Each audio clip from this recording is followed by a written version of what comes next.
Բարի երեկո, դուք դիտում եք Բացհարթակ, այսօր իմ հյուրը գրող, արձակագիր Դավիթ Սամվելյանն է, բարև ձեզ։ Ողջույն։ Եվ այսպես, երբեմն վերադարձից հետո ոչ մի բան այլևս առաջվանը չի լինում, մոռացված երկրի զանգերը, գրքից մի հատված, մի միտք, ի վերջո, վերադառնալ թե ոչ։ Եթե վերադառնալիս պետքա փորձես ավելի լավ անես, այդ դեպքում արժե։ Բայց ընդհանուր առմամբ, եթե վերադառնում ես, պետք է ուղղակի փորձես սխալներդ, հա, նպատակը պետք է լինի սխալների տանդրադառնալը։ Թե անցյալով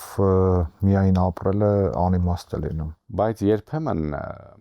տեսեք, շատ մեր հայրենակիցներ, երբ ապրում են Ֆրանսիայում, Միացյալ Նահանգներում, վերադառնում են Հայաստան ու ասում են Երևանը առաջվանը չի։ Միշտ մարդը այն վիճակով, որ թողնում գնում է, գալիս փնտրում է այն, ինչ վիճակով որ թողել հեռացել է։ Ու գալիս ասում է վերադարձից հետո փնտրում եմ, չեմ գտնում այն, ինչը որ ինձ պետք է։ Բայց դա օրինաչափ է, միջև իրենց ձեր ասած երկրները գնալն էլ այդ երկրները կամ քաղաքները այնպեսին չէին, ինչպես իրենք տեսել են, հաստատ 10 տարի հետո նույնը չեն լինելու։ Ուղղակի այստեղ հարց է ծագում ավելի լավ թե դեպի վատ։ Այդ փոփոխությունը, այդ առաջընթաց, այսինքն դեգրադացիա պետքա չլինի, էլի։ Բայց շատ դեպքերում նաև քաղաքը, երկիրը մարդկանցով է, չէ՞, ի վերջո քաղաք, որովհետև երբ համեմատություն ենք անում, օրինակ Ռիգայում ես երեկոյան ժամերին փողոցում գրեթե մարդ չէի տեսնում, որովհետև այնտեղ արտագաղթը շատ մեծ է։ Մենք ինչքան ուզում ենք քաղաքը սիրուն լինի, հետաքրքիր լինի, քաղաքը նաև մարդկանցով է։ Եվ ինչ են քաղաքները, եթե ոչ մարդիկ, բայց ճիշտ է, որովհետև ամեն դեպքում այդ քաղաքը շնչում է մարդկանցով, մթնոլորտը, հա, նիստուկացը մարդիկ են ձևավորում, սակայն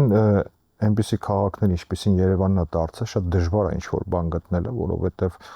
ուրբանիզացիայի պատճառով այստեղ տարբեր մշակույթներ, տարբեր ավանդույթներ, սովորություններ կրող մարդիկ են լինում, ոչ միայն հայ, այլև օտար, հա, այնպես որ այստեղ եթե ինչ-որ բան գտնում ես այդ անցյալի առումով, այսինքն լավը, բարին կամ չգիտեմ, մթնոլորտայինը, այդ պահին ուրախանում ես, բայց հիմա դժվար է, ասում ենք, չէ, մետրոպոլիս է դարձել Երևանը ու երբեմն ճնշում է արդեն քաղաքը քեզ։ Ձեզ ճնշում է։ Միանշանակ։ Որ առումով, խցանումների։ Աղմուկը շատ է, ոչ միայն մեքենաների, այլ նաև մարդկանց։ Այս աղմուկը միայն բարձր խոսելը չի, անընդհատ խոսելն է նաև։ Իսկ ինչու են այդ դեպքում անընդհատ խոսում, այսպես ասած, երբեմն էլ շատ է խոսում, որովհետև մենք Facebook-ում նայում ենք, բոլորը քաղաքական, չգիտեմ, քաղաքագետ են դարձել, վերլուծաբան են դարձել, մարդը չի այդ ոլորտին տիրապետում, բայց այնպեսի գրառում անում, ես թվում է, որ ինքը ամենաիրազեկված մարդն է։ Երկու պատճառ կա դրան իմ կարծիքով, առաջին այդ ազատություն, որ տրվել է, այդ խոսակցությունների դաշտ, այսինքն եթե ինչ-որ քննարկում առաջ կարող են մարդիկ բակերում անել, կարող են, չգիտեմ, սուրճ խմելիս կանայք իրար հետ անեն։ Հիմա հարթակա մտածում եմ, որ այստեղ պետք անեն եւ եթե ինչ-որ իրենց գրած բանը հավանումների առումով շատ է լինում, ենթագիտակցորեն իրենք մտածում են, որ այսպես ասած դեմք են դարել եւ իրենց ուսերին պարտականություն են կրում ամեն ինչի անդրադառնալ։ Բնական է, պետքա բանական մարդը, այսօր ապրող մարդը ինչ-որ երևույթների հանդեպ իր վերաբերմունքը պետքա ունենա, բայց դա հանրային կարծիք սարքելը երբեմն ծիծաղելի արդյունքների է հասցնում, էլի։ Այսինքն կարծում եք, որ բամբասանքը տեղափոխվել է Facebook։ Հա, միանշանակ։ Մի հատ հին լավ բառ կա, բեսեդկա, որ ասում են, հա, սա հանրային բեսեդկա է, ընդհանրապես։ Որովհետև երբեմն տեսնում ենք, որ ինչ-որ մեկը ինչ-որ մի գրառում է արել, էլի եմ ասում, ոլորտից հեռու մարդ, եւ այդ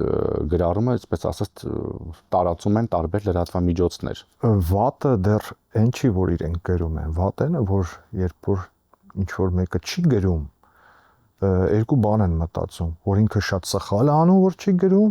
կամ էլ կարծիք չունի։ Այսինքն եթե չի էլ հասկանում, որ հնարավոր է 3 շաբաթ գրառում չանես, մեծ մասը մտածեն մահացել ես, էլի, կամ նկար չդնես, ասենք ինչ որ տեղ ես գնացել, ինչ որ բան ես արել, դες կարող մտածեն դու շատ անհետաքրքիր կյանքով ես ապրում, ցույց տալու բան չունես։ Այսինքն եթե ինչ որ մեկը պետքա քայլի, չգիտեմ, հեռախոսը պահի ոտքերին հետ, հա, սալաքարերի վրով քայլելուց 200 լայք ունենա, բայց ինչ որ մեկը որ շատ կարևոր բան գրի, արձագանք չունենա, հասկանում ես որ դրանով պետքա չչափես ոչինչ։ Դուք այդքան գրում եք, հրատարակում եք, ընթերցողներ կան։ Կոնկրետ իմ գրքերը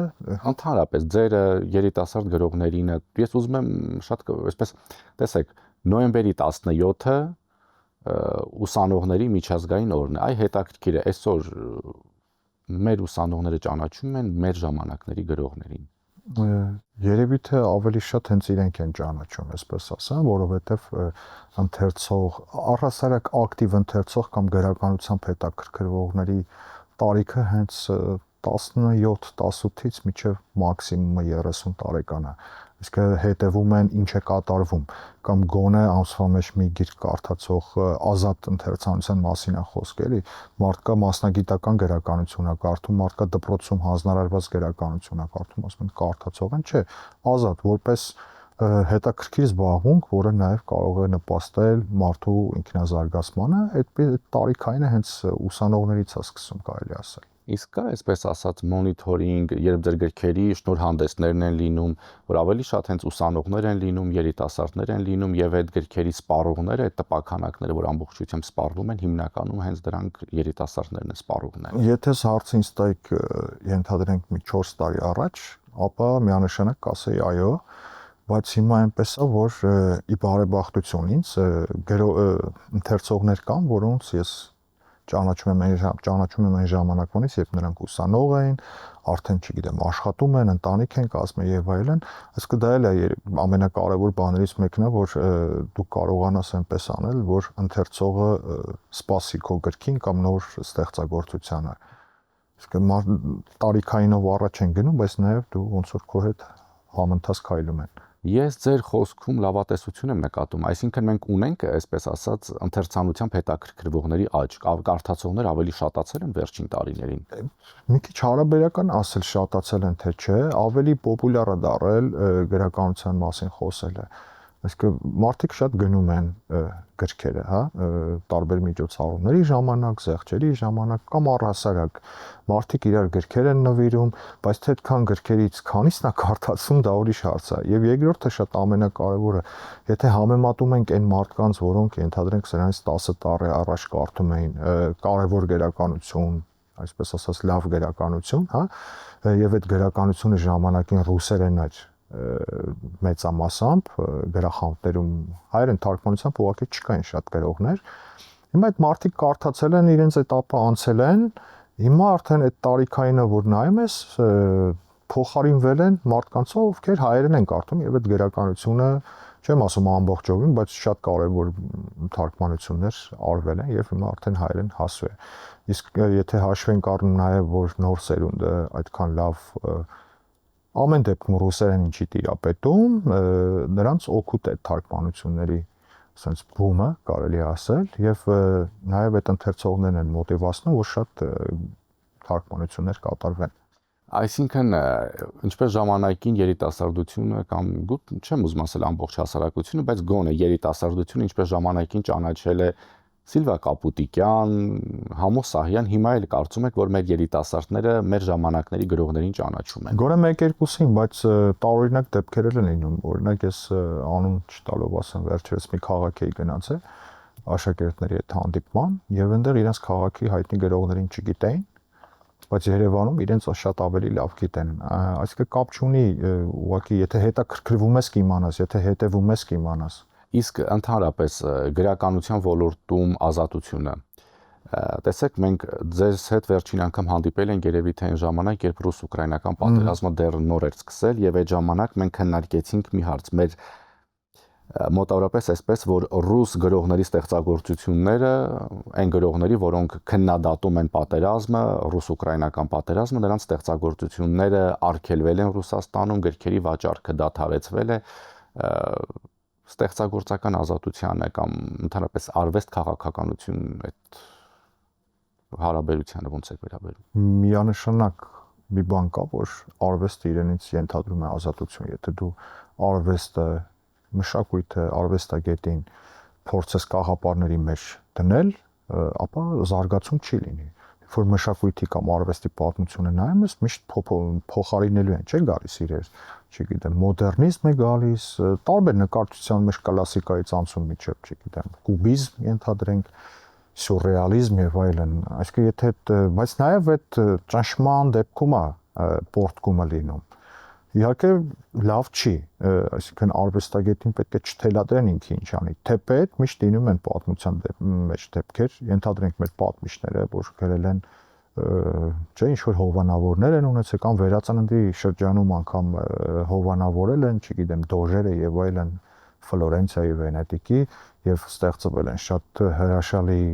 չգիտեմ, գեղանկարչության կտավներ, բայց մի սահման կա, որտեղ պետքա չանցնեն։ Եթե չեղավ ազատությունը, արդեն արվեստագետը փոխադրվելու է ուրիշ դաշտ։ Այսինքն քննադատությունը ավելի կոնկրետ է լինելու օրվա իշխանության։ Վստահ եմ դուք էլ գիտեք, որ Ռուսաստանում շատ գրողների համար արգելված է եւ գրախանութում։ Անգամ գրախանութներ կա, սպառնացել են, որ եթե այս ինչ գիրքը կամ այս հեղինակի գիրքը վաճառվի, ապա խնդիր կունենան կամ հրատարակիչները անգամ, հա, եթե սրա գիրքը հրատարակեք, ապա խնդիր կունենա։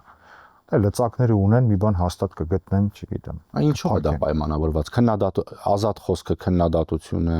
ընդունել։ Դե տոտալիստական, տոտալիտար համակարգի, ասենց ասած, մեթոդ է, այսինքն բնական է, դուր չի գալիս, երբ որ ինչ-որ մեկը առողջ, առավել եւս հասարակության մեջ հեղինակություն վայելող մեկը, եթե խոսում է բարձր դիրքից, այսինքն այնպես որ փորձում են լռեցնել, բայց ասեմ այդ գրողների մեծ մասն էլ արդեն վաղուց Ռուսաստանում չի ապրում, այնպես որ ավելի ազատ են խոսքի մեջ, բայց այստեղ շատ ուրիշ հանգամանք կա, անցած անգամ է շեշտեցինք, որ կարող է, այսինքն դա իրենից ենթադրում է, որ այդ հասարակությունը, որտեղ արգելվում է այդ գրողները կամ գրողների ստեղծագործությունները, ուրեմն այնքան մշակութային է, այնքան են բանի տեղ դնում իրենց գրողին, նկարչին, քանդակագործին կամ չգիտեմ ում, որ արդեն նրանց խոսքը ինչ որ առումով վախեցնում է իշխանության։ Արժեք ունի խոսքը։ Այսինքն այդ հասարակությունը մշակութային է ինչ որ առումով։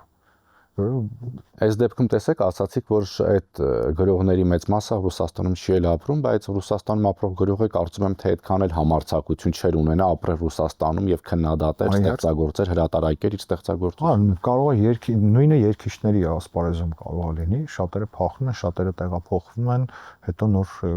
միշտ այդպես է եղել 17 թվականի հեղափոխությունից հետո բավականին շատ գիտնականներ մշակույթի գործիչներ գաղթեցին Ռուսաստանից նաև Հայաստանից ոչ բանտարկում էին բան էին անում նույն Իսահակյանը բանտարկել էին հետո դրանից հետո գնաց նա Եվրոպայում քանի տարի ապրեց հետո նոր վերադարձավ տարիներ հետո ով էլ մնաց մի թեթև բան արեց ինչ որ հակաբան էր գրում տեսանք ինչ ճակատագրի արժանացան ինչ Չարենցն են Բաքումց դե բայց ժամանակ է անցել է ձեր ասած 17 թվականից բայց ինչ մեթոդներն են չի փոխվել ամենը մեթոդներն են փոխվում բայց ասում եմ ոչ մի իշխանության ձեռ չի տա, եթե ինչ որ մեկը քննադատի եւ այդ մեկը լինի այն մեկը ով հեղինակություն ունի եւ մշակութային հեղին։ Օրինակ այս վերջերս Նոբելյան մրցանակ ստացած գրողը հունգարացի գիտենք որ ինքը այդ իշխանությունների հետ այդքան էլ լավ հարաբերություն չունի, որովհետեւ միշտ քննադատել է։ Բայց այս Նոբելյան մրցանակ ստացավ Հունգարիայի նախագահը, ասես կանգնել պաշտոնապես հայտարարել էր, որ նա մեր երկրի պարծանքն է։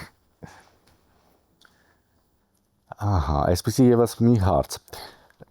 Խոսենք կարոտից, երբ դուք ասում եք վերադարձի հետ կապված մի քիչ հակասական է, չէ, բայց վերադարձ պետք է լինի թե ոչ, եթե կա կարոտ, որ թերթերից հյուսված առագաստի նման քեզ քամուն է տալիս։ Այդ փաստորեն վերջին գրածս բանաստեղծության տողերն են։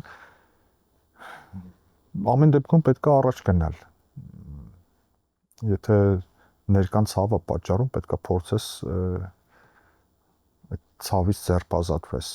Տեսեք, այդ նույն ցավը, այդ նույն կարոտը, բայց շատ հաճախ մարդիկ իրենք են, չէ, ստիպված նաև այդ նույն կարոտը առաջացնում կամ ստեղծում կամ այդ ցավը, որովհետև Լոս Անջելեսում ապրում են շատ հայեր, բայց շատերի հետ խոսում ես, ասում են, մենք այստեղ մեր փոքրիկ Երևանն ենք ստեղծել, տենց շփվում ենք մենք այս մտերիմներով, մեր ընկերներով, այսինքն ամեն դեպքում գնում են այնտեղ, բայց կարոտում են Երևանը, այդ կարոտը իրենք են նաև առաջացրել հենց իրենց մեջ։ բնական բաներ են միշտ են եղել, նույն եւ այստեղ ես կարծում եմ որ սոցիալական վիճակը կամ երկրի սոցիալական վիճակը կապ չունի։ Մարդիկ ասում են, չէ, 90-ականներին գնացել են, որտեղ լավ չէր։ Այն նույն Չինաստանը 1 միլիարդանոց երկիր է, բայց այնտեղից էլ արտագաղթ կա։ Մարդը պետքա թերևս երբի ապրի այնտեղ, որտեղ իրեն հարմար է զգում։ Ի վերջո բնական շարժը նորմալ բան է։ Հա, չգիտեմ, տարբեր արվեստագետներ դա կյանքի տարբեր փուլերում կարող է ինչ-որ երկար ժամանակով ապրել։ Այստեղ խնդիրը ոչ թե ուրիշ տեղ ապրելն է, այլ այն է, թե դու երբևէ վերադարձդ բացառում ես, թե չէ։ Կամ դրսում ապրելով մեր նման փոքր ազգերի համար առավել եւս կարևոր է, թե դու ինչքանով ես դրական մասնակցություն ունենում այսօրվա քո երկրին, որտեղ վերջիվերջո մենք այն ասենք, որ ամեն դեպքում այս տարածքում կարելի ասել 1045 թվականից մինչև 1918 թվական գոնե պետություն չենք ունեցել, մարդիկ դարերով քնել են, արթնացել են այդ երազանքով, որ պետություն պետք է ունենա։ Եվ դրա համար է մեր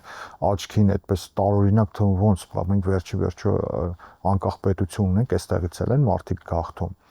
Գնալը նորմալ է, բայց եթե ցանկանում ես վերադառնալ կամ ինչ որ մի մասնիկ ունենալ, որ շենանա։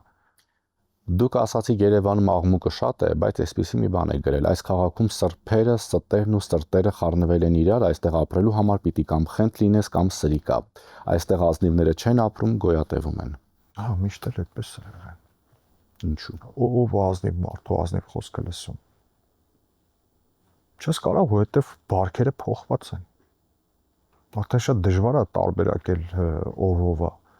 որովհետև մարդիկ հանգամանքների բերումով փոխվում են։ Մարդկա տարիներով իմացել ես, դու ասում ես, վայ, բայց ոնց էս բանը արեց, ոնց էս բանը այսպես ասած, դու հասկանում ես, որ դա եսասիրությունն է, ավելի շատ եսակենտրոնությունն է, մարդուն էս պայն էսպես է պետք, էսպես է անում, այն մյուս պայն այնպես է պետք, այնպես անում։ Անկամ փորձեք դուք մի ճիշտ բան ասեք, մարդը իր էգոն որպեսի ավելի բարձր դասի, կարող է ձեզ հակադարձի, հետո մի քանի օր հետո գա ձեր ասածը ձեզ ասի եւ ինքը ցույց տա, որ ինչ փայլուն միտք է մեջ ծագել։ Իսկ չես հասկանում որն է ճիշտը, որը սխալը։ Դրա համար պետք է կամ խենթ լինես կամ սրիկա։ Եվ բայց ի վերջո ինչպես դուք եք ասում, ցավից արվեստ է ծնվում։ Միշտ է այդպես։ Իսկ եթե ցավ չկա, արվեստ չի ծնվում։ Դա հետ գնանք նայենք էլի, ինչի մասին են։ Ցավն է ստիպում, այսինքն արվեստագետի համար կամ չգիտեմ, լավ արվեստագետի չասեմ, ես գրողի համար ասեմ, հա, գրելը ցավից ձերբազատվելու ինչ որ մեթոդ է։ Մարդը կարող է գնա հոգեբանի մոտ ժամերով խոսի, չէ՞, ասենք, հոգեբանը ոչինչ չասի։ Գրողի համար ես կարծում եմ, որ գրելը միջոց է, որ իր մտքերը հանձնում է թղթին։ Դե առավել եւս պոեզիան, որը ավելի շատ մելանխոլիա է իր մեջ պարունակում, բայց ես միշտ տարբերակում եմ տխրել եւ թախծելը, որովհետեւ թախծելը գեղեցիկ է ավելի, տխրելը դու վատ ինչ որ բանի դեպքում ես, հա, այտենց ինչ որ ընկնում, հատակին ես հասնում, իսկ թախիծը հենց բերում է այդ գեղեցիկը ստեղծելու միջոց։ Երբ ասում եք, որ ոչինչ ցավից արվեստ է ծնվում, դուք ձեզ ինքներդ եք սփոփում այդպես, թե իրականությունն է հենց։ Եվ իրականությունը եւ սփոփանք։ Գուցե գրողներն էլ են եսասեր։ Այս վերջերս մի էլի ռուս, ավելի շատ ուկրաինա-ռուս, հա, այդպես ասենք, գրողի հարցազրույց էին նայում, այնտեղ մի տարօրինակ միտք ասաց, դուք մի փորձեք ճանաչել գրողների, որովհետև կբացահայտեք, որ նրանք շատ վատն են։ Լրագրողը հարցում է ինչու, ասում է, որովհետև նրանք իրենց ներսի լավագույնը դրել են իրենց ստեղծագործությունների մեջ։ Սենց պարադոքսալ միտք ասում, այնպես որ այո, գրողը միջոց է գտնում միշտ իր ներսին արտահայտելու համար։ Ու շատ դժվար է լինում, երբ չի կարողանում կենտրոնանալ։ Այդ աղմուկը երբեմն շատ դեպքերում խանգարում է։ Հիմա ամեն դեպքում դուք կարողանում եք կենտրոնանալ։ Այդ վերջի բանաստեղծությունը, որ կարդացիք, ես էլ փորձում եմ թեկուզ կարճ ձևով, կարճ ստեղծագործելու ձևով դուրս գալ այն վիճակից, որում գտնվում եմ, այսինքն լինում է միշտ պահ, երբ կարող է երկար տևի, որ չես կարողանում ուղղակի միտքը կա, գաղափարը կա, բայց չես կարողանում քեզ տրամադրել նստել։ Առօրյան ասպանում, կենցաղն ասպանում, չգիտեմ, տարբեր իրավիճակներ են սպանում եւ զգում ես այսօր էլ օրը շատ արագ է անցնում, զգում ես որ օրդ վերջացավ, բայց դու ինքդ քեզ քո ներսին մտքերին տրամադրելու ժամանակ չես ունեցել։ Շնորհակալություն։ Սիրով։ Հիշեցնեմ իմ հյուրը գրող արձակագիր Դավիթ Սամվելյանն է, շնորհակալություն ուշադրության համար, հաջողություն։